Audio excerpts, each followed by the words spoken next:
Olá, amantes da física! Sejam bem-vindos ao episódio 16 do Eureka, um podcast de divulgação científica do Departamento de Física da UFMG. Eu sou Victoria Alves, estudante de jornalismo aqui da UFMG. E eu sou Vitória Amaral, também estudante de jornalismo. E no episódio de hoje, iremos conversar com o físico, professor e pesquisador do Departamento de Física, Elmo Salomão. Iremos conhecer um pouco da sua trajetória, de como chegou até aqui e as atividades acadêmicas realizadas. Ele que tem experiência em física de matéria condensada, com ênfase em transporte eletrônico e propriedades elétricas de superfícies, interfaces e películas, fabricação e caracterização de nanodispositivos. Lembrando que o seu espaço para a física é aqui, o tempo é quando você quiser.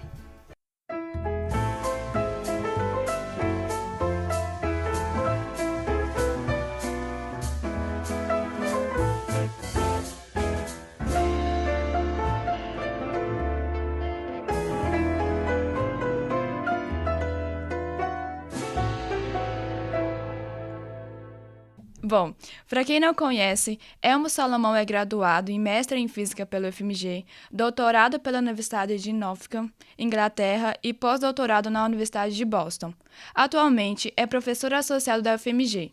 Tem experiência na área de Física da matéria condensada, com ênfase em transporte eletrônico e propriedades elétricas de superfícies, interfaces e películas, fabricação e caracterização de nanodispositivos. Também atua desde 2000 em atividades de inovação, de divulgação e popularização da ciência e suas tecnologias. Bom, Elmo, para começarmos, a gente queria saber um pouco da sua trajetória, de como você chegou até a física e na área da matéria condensada. Bem, bom dia, Vitória e Victoria. Obrigado aí pelo convite para o podcast. A minha trajetória, não sei se vocês talvez estejam querendo saber, assim, desde o início, e aí então eu vou contar um pouquinho mais longo, porque acho que a chegada na física, ela começa lá desde a minha infância. Às vezes isso é diferente para outras pessoas, que às vezes descobrem assim, essa vocação assim, da física, geralmente às vezes no ensino médio, em decorrência de um professor. E para mim veio muito, muito cedo. Se eu me alongar, vocês me cortem. Mas, assim, para mim, eu vou dizer que a minha trajetória passa muito por bancas de revista. E aí eu vou tentar explicar um pouco isso, porque desde o início, assim, o meu pai, eu nunca soube direito, na época, quando era criança, o que ele trabalhava. Mas eu sei que tinha uma época lá que ele fazia um trabalho, ele lidava muito com bancas de revista, fazia balanços em bancas, e trabalhava, acho que, num depósito que recebia as revistas das distribuidoras. E eu sou de Teoflotone, interior de Minas, eu tenho de contextualizar isso, porque na cidade, né, do interior você não tinha bibliotecas muito, as bibliotecas eram das escolas. Então eram aqueles livros tradicionais de mais livro-texto.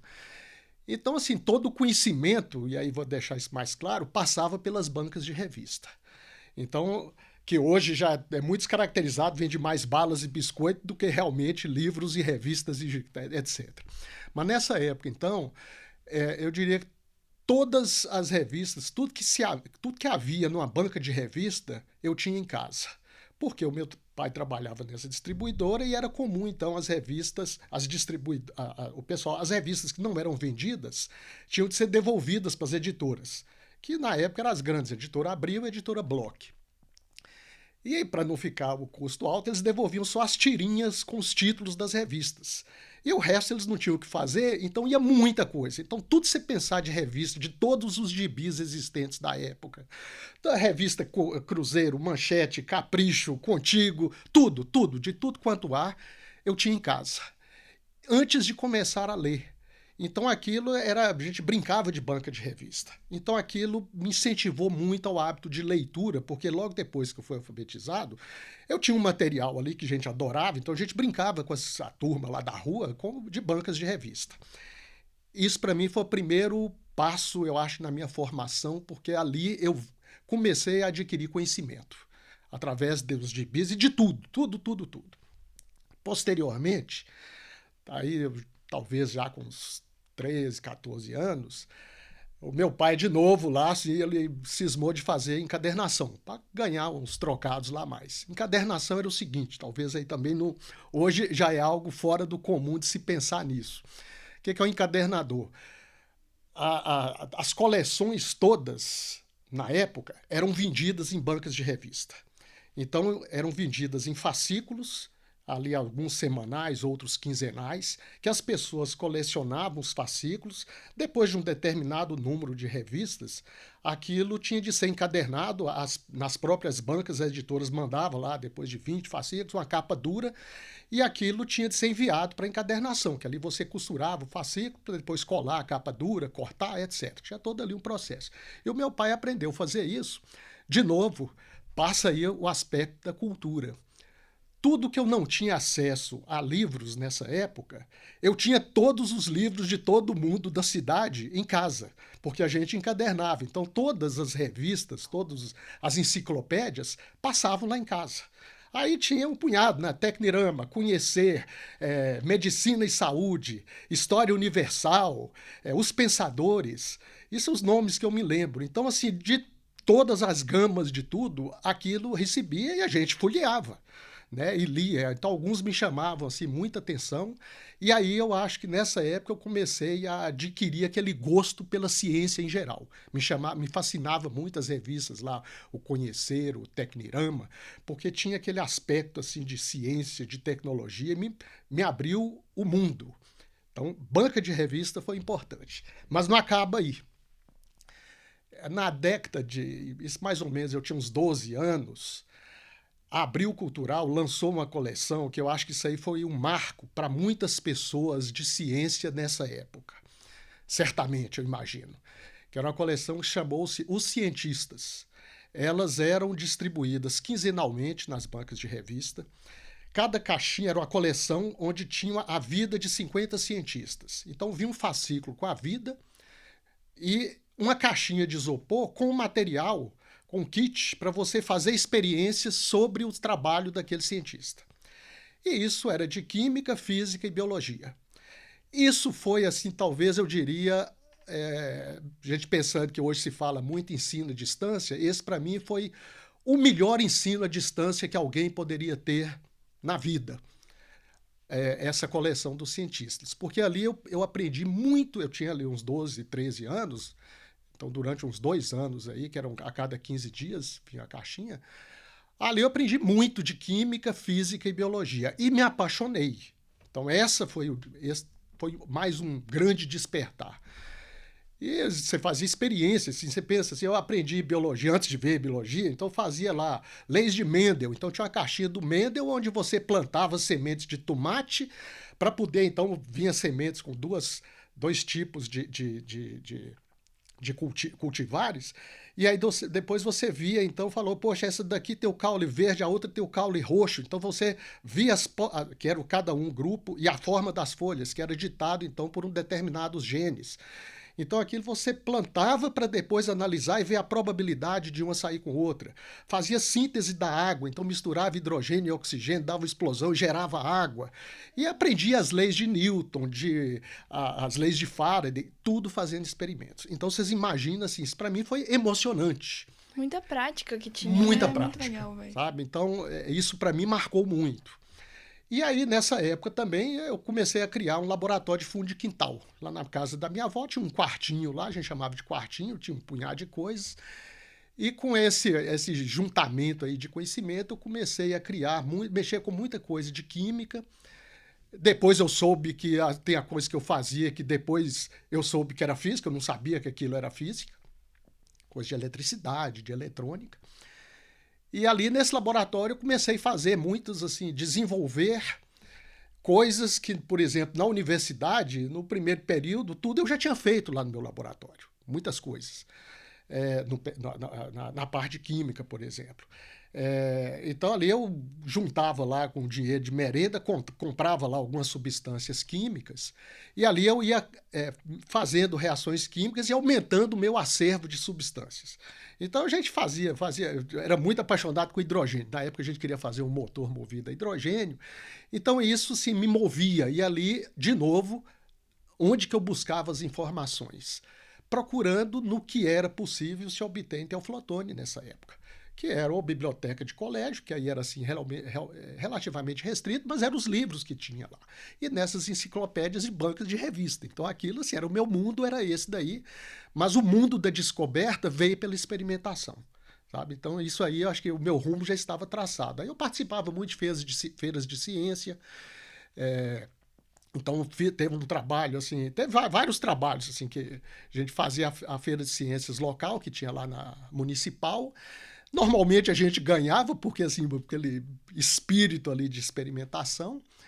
E aí eram classificados, vinha para a feira estadual aqui em Belo Horizonte. E teve uma época que aí, de novo, assim, um grande acaso, que notícia lá de jornal. Os únicos jornais que chegavam lá em Teoflotone nessa época era o jornal O Globo e o Estado de Minas. E como aquela cultura de ler tudo, porque as bancas de revista estavam em casa, aí eu lembro de ver lá, vai ter um negócio chamado Concurso Cientistas de Amanhã, promovido pela SBPC, Sociedade Brasileira para o Progresso da Ciência, que eu nem sabia o que era. Né? Isso aí eu tinha uns 16 ou 17 anos. E a gente tinha um trabalho que, na época, a gente ia ganhar nas feiras de ciências com ele, que a gente chamou de beneficiamento da casca da laranja. Na época, foi uma época de crise do petróleo. O Oriente Médio fechou as torneirinhas, tinha guerra no Oriente Médio, aí o petróleo ficou caro, estava todo mundo procurando alternativas. E nós fizemos um combustível extraído da casca da laranja. Isso aí, conhecimento de roça, todo mundo usava casca de laranja para acender fogão de lenha. Aquilo até hoje, você pega a casca de laranja, espreme na chama, sai aquele jatinho ali e pega fogo. Então aquilo estava no nosso imaginário, falando, vamos fazer um combustível, vamos extrair isso daí. Aí eu rodava de bicicleta pela cidade recolhendo cascas de laranja, o pessoal vendia lá nas portas de rodoviária, e a gente destilava casca de laranja, fizemos um destilador caseiro no fundo do quintal e eram litros ali que a gente fazia do combustível. Aí mostramos, extraímos, purificamos e vimos que aquilo funcionava lá no motor a gasolina. E esse trabalho nós nos inscrevemos para esse concurso Cientistas de Amanhã na SBPC. E ele foi classificado, normalmente eram 5 trabalhos do Brasil. Aí isso aí fui para São Paulo, isso foi uma confusão danada, porque eu nem sabia como é que era, achava que a SBPC era uma feira de ciências. Aí levei material, caixas e caixas de coisas para São Paulo, fui chamado em cima da hora, foi uma reunião de 1977, que foi, depois eu conto um pouquinho, que foi uma reunião muito confusa na época por causa da ditadura. E eu sei que eu recebi um telefonema que na época chamava Delegacia de Ensino, né, que seria lá uma Secretaria de Ensino Municipal, e eles me falavam, o pessoal de São Paulo te ligou aqui falando que você tem de ir para lá amanhã, tem de ir para lá hoje, porque para a SBPC vocês foram classificados e tal. E aquilo, assim, achando que é feira de ciências, baixa no ônibus, né, a turma lá para São Paulo, primeira vez. E chegando lá, aquela confusão danada, e aí eu era um dos participantes, aí lá eu descobri que eu fui selecionado. Tinha uma menina de Manaus, os 2 de Ribeirão Preto, um do Rio Grande do Sul. E eu de Teoflotone.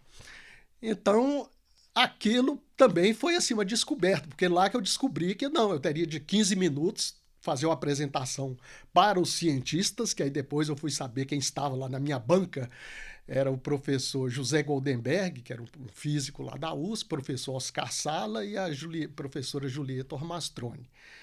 Que um deles conhecia de nome, né, mas não sabia quem era, né? Mas aí, meus 15 minutos de apresentação. E na época eu falei, mas como é que apresenta? Não sabia, achei que era uma feira de ciências. E aí o pessoal lá, os colegas lá do Ribeirão Preto, nós todos ficamos num quartão lá, grandão, lá no hotel. E eles falam, não, você usa lá uma transparência, né? E tal. Eu falei, transparência? Que diabo que é isso, né? Aí falou, não, um plástico ali, você escreve em cima e põe no retroprojetor. Aquilo para mim era grego. E eles falaram, não, mas é fácil de fazer. Eu falei, poxa, apresentação já ali nas vésperas. Aí eu fui pro quadro lá escrever de giz e apresentando lá para eles. A gente tinha feito, então, o trabalho da casca de laranja, nós demos o nome de larangelina, e nele nós fizemos também com reações químicas um polímero, Então, assim, tentando procurar aplicações para aquilo dali, e fizemos, e descobrimos ali também, assim, tentando, a tentativa lá, descobrimos que ele era um microbicida para o caramujo, que era hospedeiro da extossomose. E nessa época, eu e mais um colega pegamos a extossomose, porque a gente criava os caramujos. Nossa! Meu Então, Deus. assim, então esse é o panorama para você dizer assim, o meu caminho para as ciências estava traçado.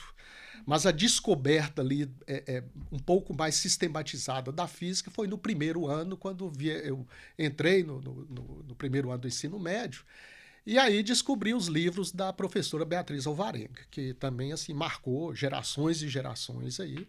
Eram 3 volumes. Aí, na hora que eu vi aquilo, aquele mundo se abriu.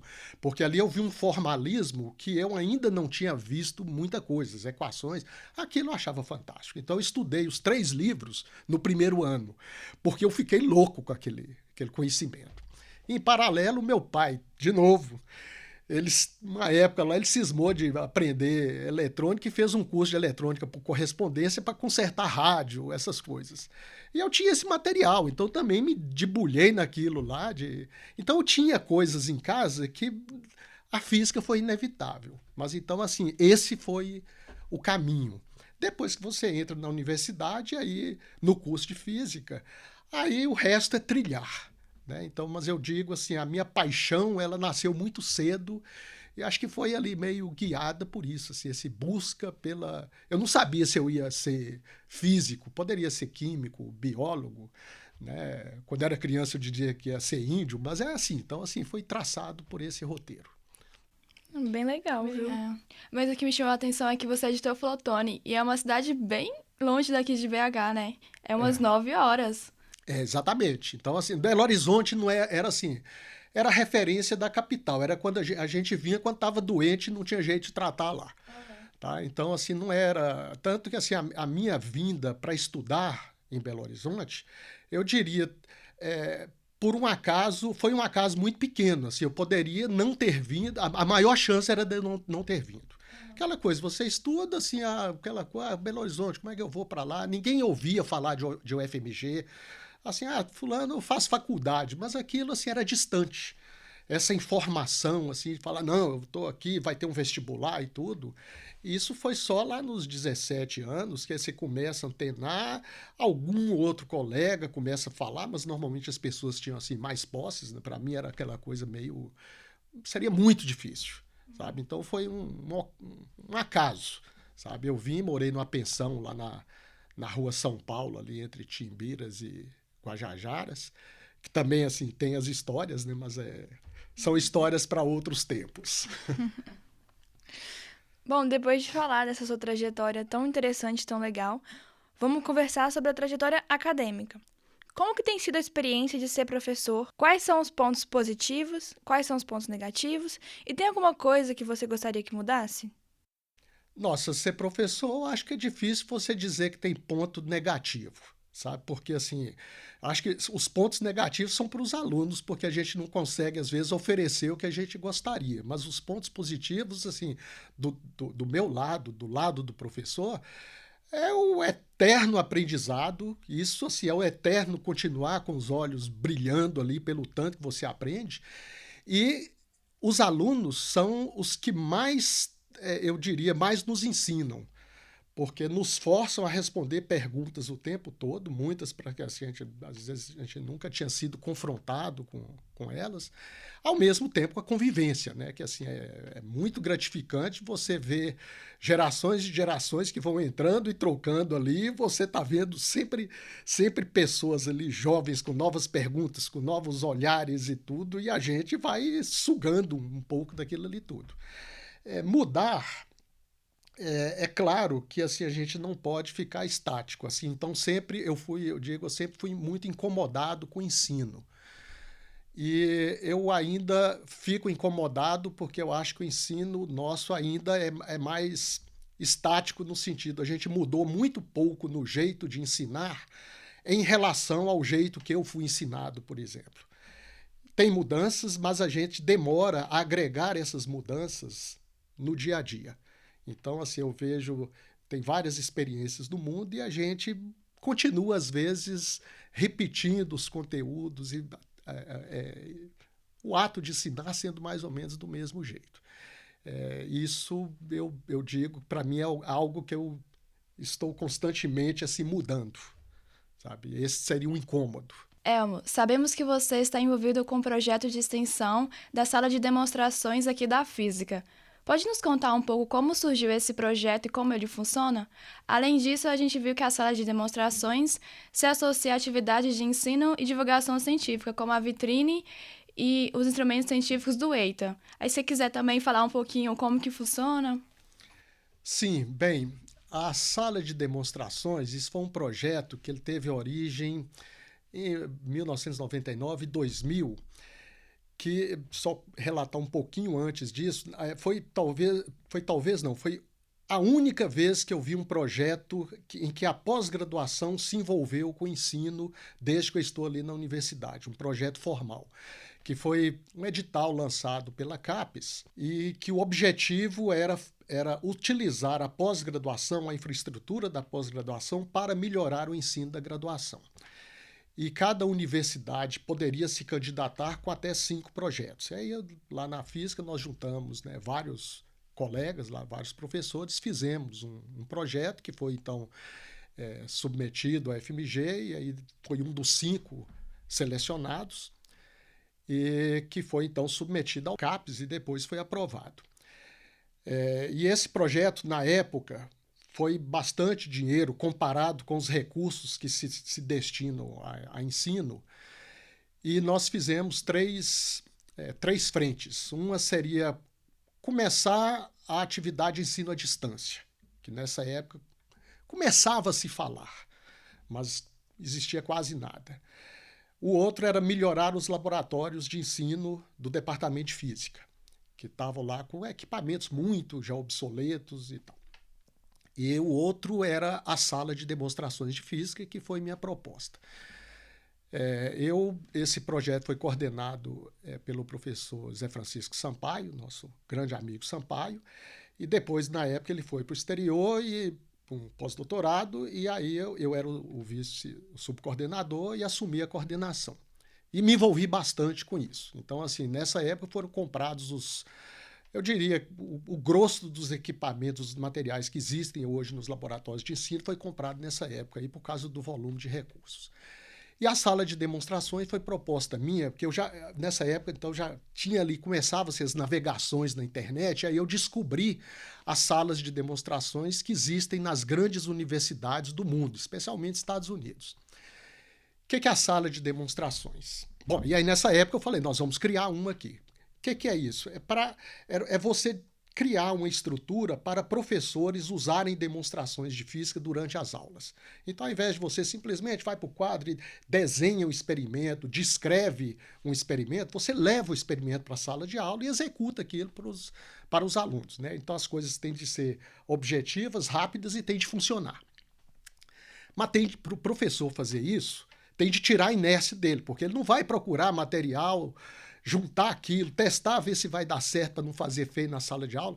Então, essa estrutura foi criada para tirar também essa inércia, além de incentivar os professores a utilizarem.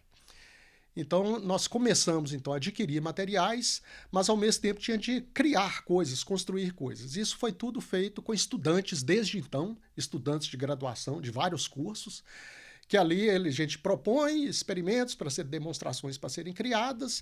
Essas demonstrações vão para um site que foi criado por estudante também, lá da sala de demonstrações, e o professor, quando ele está preparando a aula, ele entra no site, vê lá o tema, fala, eu quero essa e essa demonstração, igual um carrinho de compra, clica ali, clica aqui, faz o pedido chega da sala de demonstrações, o estudante que estiver lá, ele monta aquilo num carrinho, o outro que estiver no dia da aula leva aquilo antes da aula do professor começar, põe lá na frente da sala, né, eventualmente auxilia o professor e recolhe o material ao final. Quer dizer, o professor, o que ele precisa fazer eu quero essa, essa e essa. Ele vai achar aquele material pronto. E isso, assim, a gente foi inspirado nas grandes universidades. Assim, na época eu vi os sites da Universidade de Harvard, da Universidade de Berkeley, Carolina do Sul. Então, assim, achava aquilo maravilhoso. E entrei em contato com várias pessoas que coordenavam essas salas. Eles nos davam dicas e tudo. E essa estrutura, então, começou-se, então, aí, eu diria, no ano 2000, mas eu não sabia nada disso. Então, eu também fui aprendendo ali a fazer coisas, né? Eu tinha uma bagagem que eu tinha já, como eu disse, assim, de física experimental, mas eu não tinha, assim, como é que você mostra isso de forma adequada para ensino? Então, isso aí foi um aprendizado, não sabia o material, que eu deveria comprar. Então, eu acho que essa coisa ficou bacana mesmo, foi aí, sei lá, vários anos depois, porque aí eu adquiri uma experiência ali também. E a sala de demonstrações, então, ela existe, obviamente, com o material que nós adquirimos, o acervo que nós temos, então nós começamos a fazer também divulgação científica. Então, levava material para as escolas, para fazer apresentações, e posteriormente eu vi que o melhor caminho é trazer as escolas aqui. Eu já conto um pouquinho disso. Então, assim, a gente recebe escolas onde ali a equipe, a gente dá uma palestra interativa sobre vários temas de física, às vezes alguns que estão na moda, outros porque às vezes as pessoas pedem, mas usando demonstrações. Então, a palestra, assim, muito dinâmica, os alunos participam ali ativamente, para todos os níveis de ensino. Então, assim, com o material que a gente tem, eu posso falar com o aluno lá de pré-escola, né, criança, né, de 5 a 10 anos, posso falar com aluno de ensino médio, e vem alunos de outras universidades visitarem a gente também. Então, você simplesmente muda a linguagem. O material, para chamar a atenção, ele é o mesmo. Isso a gente faz assim, corriqueiramente. E o trazer as escolas, eu vi o benefício disso ao invés de eu ir nas escolas. Quando você vai numa escola, a pessoa te vê ali como o cara de fora, né? Aquele ali é fulano de tal, é professor. Você dá a oportunidade dos alunos, estudantes aí de todos esses níveis, circularem pelos corredores, ver a sala de aula, circular pelo campus do FMG, aquilo, para muitos deles, eu tive esses relatos, é a chance deles conhecerem o FMG. Muitos deles ouvem falar o FMG, mas não sabem o que é campus. Aí entra, vê prédio, vê que tem gente igual a eles mesmos. Os alunos são normais, eles não andam de mochila, andam de bermuda, vê as salas de aula e vê que não tem nada assim de mistério. Então eu vi que isso é muito importante, trazer estudantes para circularem aqui. Torna palpável para eles, né? Torna palpável e desmistifica, sabe? Então, e ao mesmo tempo insere também a UFMG assim, no universo deles. Tá? Nas palestras eu faço muita questão de falar, olha, isso aqui é para vocês. Né? Tem muitas palestras para as escolas públicas que eu vejo que às vezes estudantes assim, acham que, não, o UFMG não é para mim, é para vocês sim. Sabe? Então, nas palestras faço muito questão de dar esse foco. O EITA é o Espaço de Inovação, Tecnologia e Aprendizado. Surgiu, o espaço é o mesmo, é uma simbiose com a sala de demonstrações. Nós temos materiais, temos estudantes empolgados trabalhando e a gente, naturalmente, começamos a nos envolver em projetos que eu digo assim, eram desafios. Vamos tentar fazer isso? Por exemplo, a primeira vez foi, vamos tentar fazer um microscópio de força atômica, conhecido como AFM. E aquilo moveu uma equipe. Para poder aprender o que é FM, para que aquilo é usado, que instrumento é aquele, como que se usa aquilo na pesquisa, mas aí vai nos bastidores e fala assim, e como que aquilo funciona? Isso aí foi a nossa primeira aventura e a gente, depois disso, nós começamos a nos aventurar com esses desafios. Falou, vamos tentar fazer isso, porque isso envolve muitos estudantes. De várias áreas. Lá tem estudantes de design, de engenharias, todas as engenharias, de física, de química. Então, cada um, os olhos brilham em determinados assuntos, uns gostam muito de programação, outros não gostam, uns gostam muito de ver a parte eletrônica, outros não. Então, mas ao juntar a equipe, todos passam a gostar de tudo, sabe? Porque veio o interesse daquilo, assim, agregado para poder atingir um determinado objetivo. E aí surgiu, falando, poxa, a gente começou a fazer atividades que a gente não podia falar que era divulgação, não era nada com demonstrações, e como é que a gente conta o que a gente está fazendo? Aí veio a ideia, falou, vamos dar um nome para essa coisa. E aí o nome surgiu na reunião lá, num brainstorm lá, e aí a gente faz inovação, estão mexendo em tecnologia, estão aprendendo, e aí, eita! Aí surgiu, sabe, o nome. E aí no EITA, a gente, então, nós nos direcionamos muito para instrumentação científica, mas de novo, aí vem muito a minha preocupação com o ensino, sabe? Assim, a minha vontade é de fazer esses materiais chegarem, alcançarem estudantes de todos os níveis. Mesmo universidades, tem várias universidades que foram criadas aí, né? E que ainda não têm materiais adequados em laboratórios, porque são muito caros, tudo é importado. E falei, nós somos capazes de fazer isso. E quando eu falo nós, inclusive os próprios estudantes, a gente tem de fazê-los saber que eles são capazes de criar esses materiais. São coisas que são corriqueiras em escolas, por exemplo, de ensino médio, Estados Unidos, na Alemanha, e aqui eu falo, estou há décadas aí esperando, falo, será que isso, algum dia as nossas escolas vão ter isso? Eu não vejo muito essa chance no horizonte próximo. Então, acho que assim, a gente tem de fazer as pessoas, os próprios professores, estudantes, acreditarem que eles são capazes de fazer aquilo. E a gente está, então, indo muito nessa direção de criar material científico de qualidade.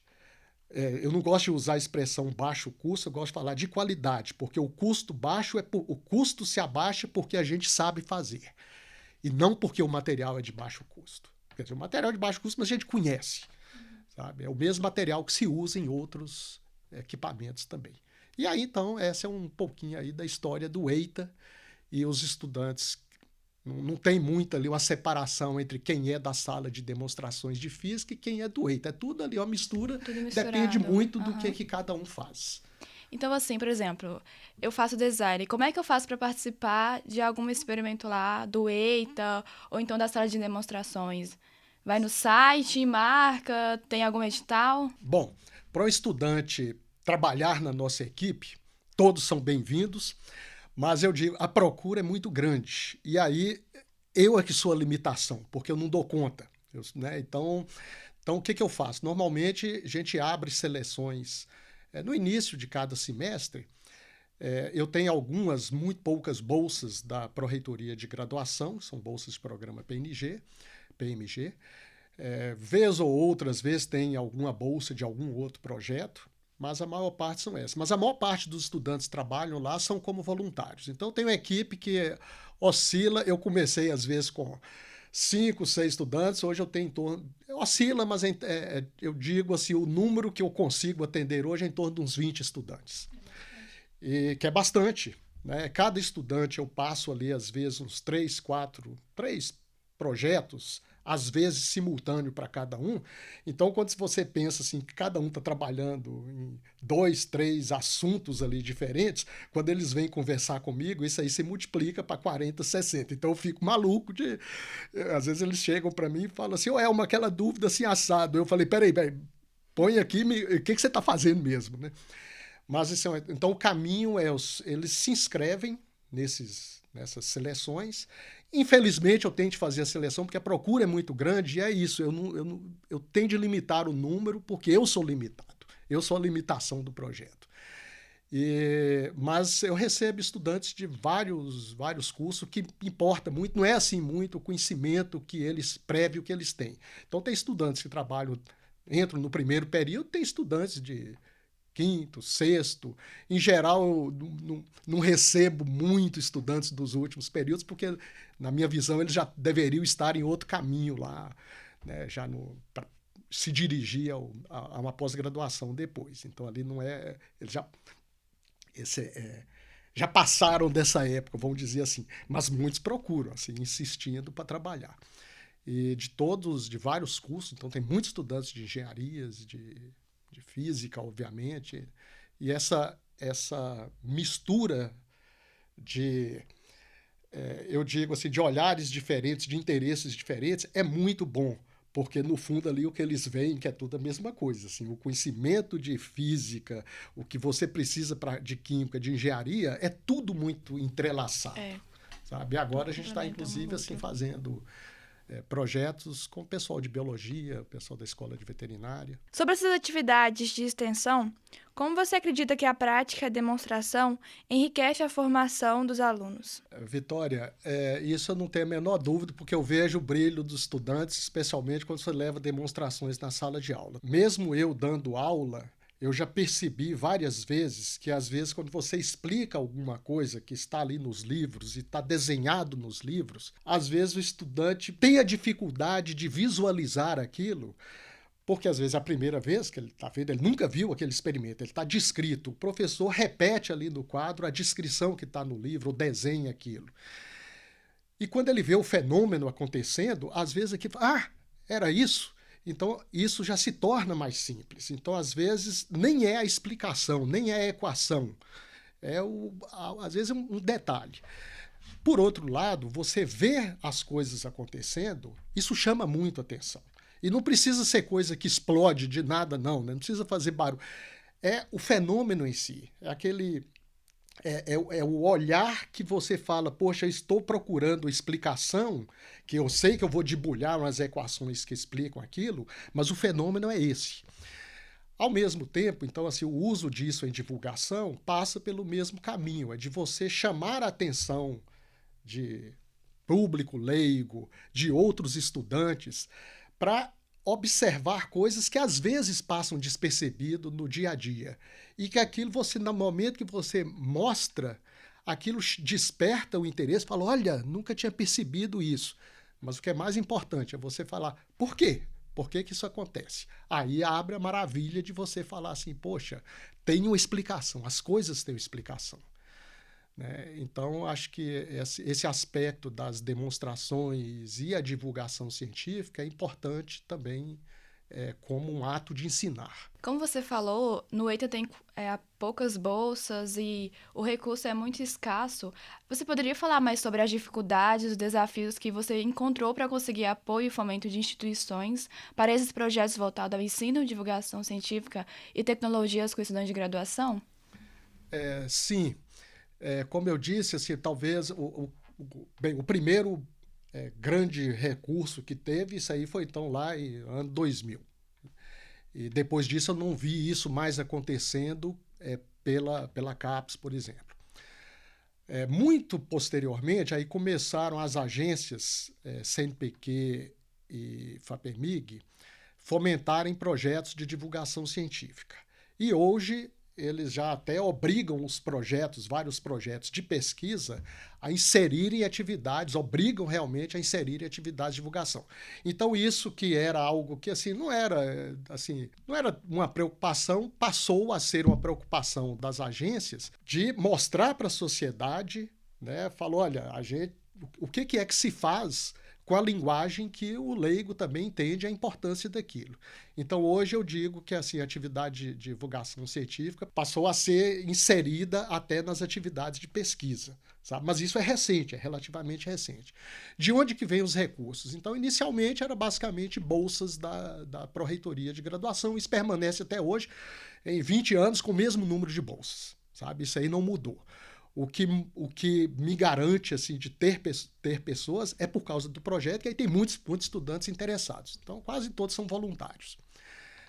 Então, bolsa não é o problema para atrair estudantes, mas é um problema porque tem estudantes que precisam. Recursos. Como é que eu consigo os recursos para poder comprar novos materiais e novos equipamentos? Nos últimos anos, e aí eu digo os últimos anos antes da pandemia, antes do último governo, estavam tendo recursos regulares para atividades de divulgação científica, popularização da ciência, e eram recursos significativos, sabe? Eu me candidatava nesses editais e normalmente eu ganhava. Então, assim, eu consegui bons recursos durante os anos até aí 2018, por aí. Eu diria até 2015, porque teve uma época que aí depois os recursos minguaram, por causa da crise também econômica aí no Brasil. Aí esses recursos para divulgação científica, popularização da ciência, escassearam, desapareceram no último governo, 0 de recursos, e voltaram recentemente aí, né, o ano passado, mas aí como a demanda reprimida estava muito grande, então está muito difícil, muito concorrido. Mas esse era o fomento. Então, assim, não existem, eu diria assim, recursos regulares para ensino como tem para pesquisa. Então, assim, a gente tem ali de correr atrás. Eu acho até importante falar sobre isso, porque apesar de você ter muitos voluntários que queiram trabalhar lá com você, o dinheiro é um instrumento. Então, assim, é importante falar para que tenham conhecimento como falta recurso dentro das universidades nessa área de divulgação científica mesmo. Isso é verdade. Assim, eu espero que o volume de recursos que estavam sendo destinado para essas atividades aí de divulgação, que era o que movia lá o EITA, né? Então a gente fazia atividade de divulgação, mas aí com os recursos, a gente comprava ali equipamentos, isso aí também davam recursos lá para o EITA. Eu espero que volte, sabe? Assim, a gente consiga restabelecer esse volume aí com o passar do tempo. Outra coisa muito legal é que você participou das equipes de elaboração e correção de provas de vestibular do UFMG, que depois foi substituído pelo Enem. Conta pra gente como foi a experiência de trabalhar nessa área. Nossa, eu também, assim, foi algo que eu me enveredei muito meio sem saber. Isso durante muitos anos, o professor José Guilherme, que era o astro daí das provas de vestibular, que ele comandava a equipe tanto de elaboração, de correção, e uma vez ele me convidou para participar da equipe de correção de provas. E ao participar da equipe, depois que a prova é feita, sai uma estatística, né, muito detalhada com os resultados de cada questão, como é que os estudantes marcaram, por que marcaram essa alternativa e não aquela.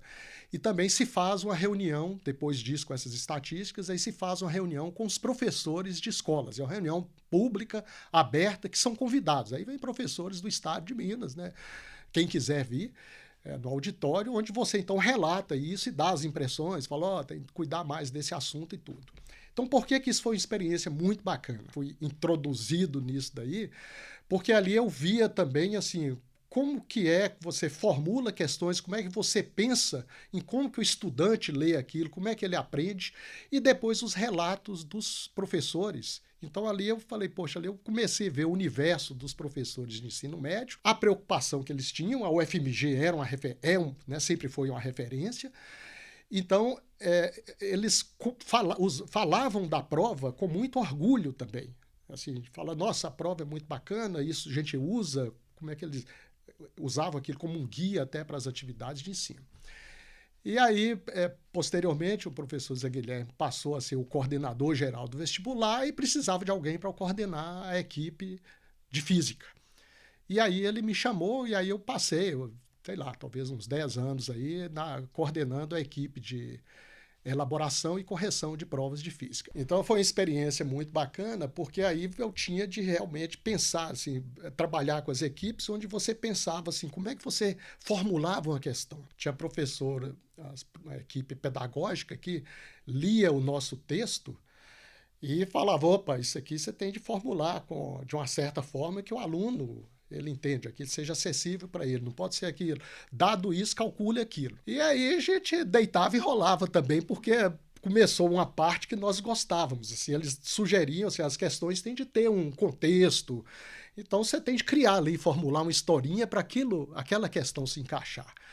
E aí nós também começamos a nos divertir com isso. Então, assim, a gente começamos a criar, primeiro assim, a gente inseria os nossos filhos nas provas, né? Fulano lá, né? O Tomás fez isso assim assado, né? O Gabriel fez aquilo. Então, e aí depois nós começamos também a inserir os nomes dos nossos colegas, né? Aquilo era uma coisa meio anônima, mas não era tanto. E a gente era meio criativo ao criar os personagens, sabe? Então, por exemplo, eu ia falar lá de alguma coisa, experimento de Newton.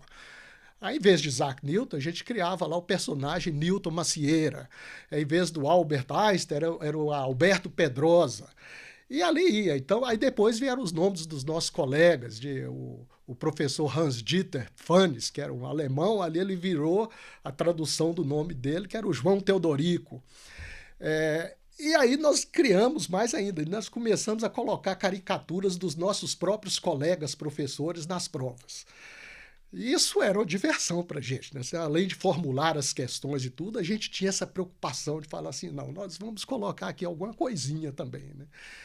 Então a prova, a elaboração das questões, ela passava por aquilo de você criar algo que era agradável de ler, que era o aluno conseguia entender o porquê daquela questão e das alternativas, obviamente. E tinha essas pequenas brincadeiras, né? Que aí cada colega era alvo.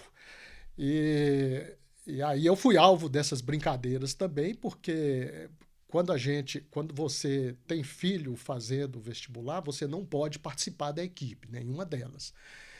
E aí, quando eu tive de sair da equipe, essa turma toda ficou. Aquela coisa já brilhava ali na minha cabecinha, assim, falei, eles vão fazer alguma coisa comigo. Mas você nunca, aí você esquece, não sabe o quê. Aí tinha uma tradição lá que o Zé Guilherme fazia lá um bacalhoado na casa dele para comemorar o término, a conclusão da prova a cada ano, e numa dessas está o pessoal lá tirando fotos e tal, e tirando fotos minhas, e uma dessas fotos eles montaram uma questão que foi parar numa das provas, e aí tá lá o professor Elmo, né, com um óculos que eles botaram na minha cara lá, que na época não tinha, e aí criaram lá, e aí virou. Mas foi interessante também, porque eles, ao fazerem isso que eu chamava de sacanagem, eles deram o nome de homenagem. As duas rimam. Mas eles, depois dessa prova, que aí eu vi, aí todo mundo lá, tá ali o Elmo na prova, eles escreveram uma carta, que eles chamaram de Carta Aberta ao Departamento de Física, onde eles então apresentaram lá a minha questão na prova, né? E falaram que aquilo era uma homenagem pelos meus anos lá na equipe, que eles, das palavras deles, eles falaram, a prova de vestibular mudou depois da minha participação, aí elogiaram, assim, aquela coisa, né? Ai, que bonitinho. Aí falaram, assim, ganhou outra cara, assim, as figurinhas, que eram mais figuras, assim, meio áridas, aí passou-se a ter, assim, uma cara mais melhor, e os textos e as próprias questões, né?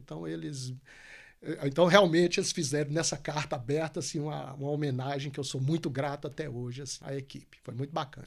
E essa questão ficou famosa, né? Porque vários professores vêm te perguntar se podem usar como meme. Isso aí, pois é. Até hoje, volta e meia, eu recebo e-mail lá de alguma editora pedindo lá direito de imagem dessa questão. Imagino que aconteça aí com outras, porque ela não era uma caricatura, né? Ela era a foto real ali, doente. Professor, como a gente conversou, você está sempre envolvido em diversos projetos para melhorar o ensino de física, tanto no ensino médio quanto na graduação mesmo. Pode nos falar sobre os métodos de aprendizagem ativa que você introduziu? Como melhora, por exemplo? Deixa eu contar, eu primeiro assim, me desculpar, porque eu falo, eu me preocupo com o ensino, mas eu não estudo, eu não pesquiso o ensino, mas eu leio muito. Vejo o que é feito em ensino em outros lugares do mundo. Nós aqui, em geral, eu digo assim, nós somos mais lentos de promover mudanças. E não significa que a gente não está tentando, mas em outros lugares eu vejo que eles são mais ágeis. Assim, outros países que às vezes assim, vamos tentar fazer isso, e aquilo faz, então pesquisa, testa-se novos métodos, avalia-se aquilo, e aquilo então começa a ser introduzido. E eu já lia muito sobre alguns métodos chamados de aprendizagem ativa há vários anos. Um deles é do professor Eric Mazur, da Universidade de Harvard, que é conhecido como Peer Instruction. Aqui a gente traduz meio como tradução livre, instrução pelos colegas. E aquilo me entusiasmava. Junto com isso, tinha outros métodos. O pessoal lá da Universidade de Washington, Leila McDermott, pessoal lá da Carolina do Norte ou do Sul, agora já não me lembro, Carolina do Sul. Então, tinham grupos que tinham atividades, assim, novos métodos, e eu falei, poxa, e que dia que a gente vai começar a fazer isso? Eu mesmo não tinha coragem. E aí, durante o meu pós-doutorado lá em Boston, aí eu visitei lá a Universidade de Harvard e fui assistir essas aulas do professor Mazur, meio um pouco assim, deixa eu ver como é que é a coisa. E, na época, ele estava...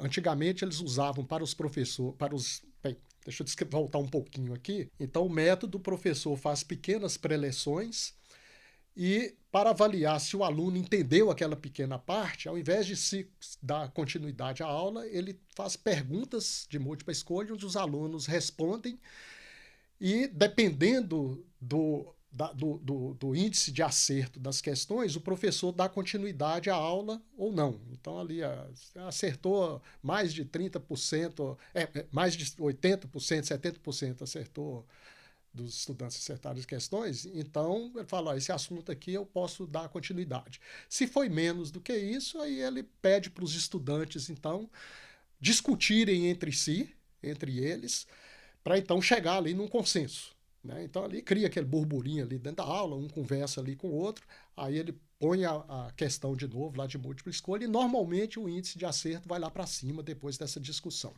Quando o índice de acerto é muito baixo, aí ele tem ou de repetir de outra forma ou fazer uma demonstração antes de passar para frente. Então a aula, além de ficar mais dinâmica, o professor sabe, ele vai passando para frente à medida que ele está sabendo se os alunos estão, de certa forma, apreendendo aquele conceito. E quando eu fui lá na Universidade de Harvard, o professor Mazur, que antigamente usava uns aparelhinhos chamados clicker, que aqui, basicamente, com raríssimas exceções, ele chegou a ser usado aqui no Brasil, era um aparelhinho para transmitir a informação de A, B, C, D, para o professor receber lá e fazer estatística.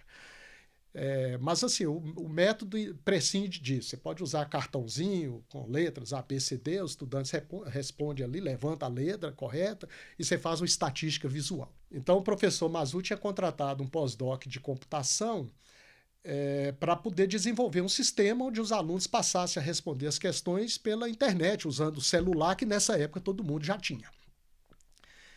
E eu vi aquilo, assim, cantei lá para poder ver se ele cedia aquilo para a gente, ele meio desviou o assunto e ficou por isso mesmo, assim, não consegui trazer.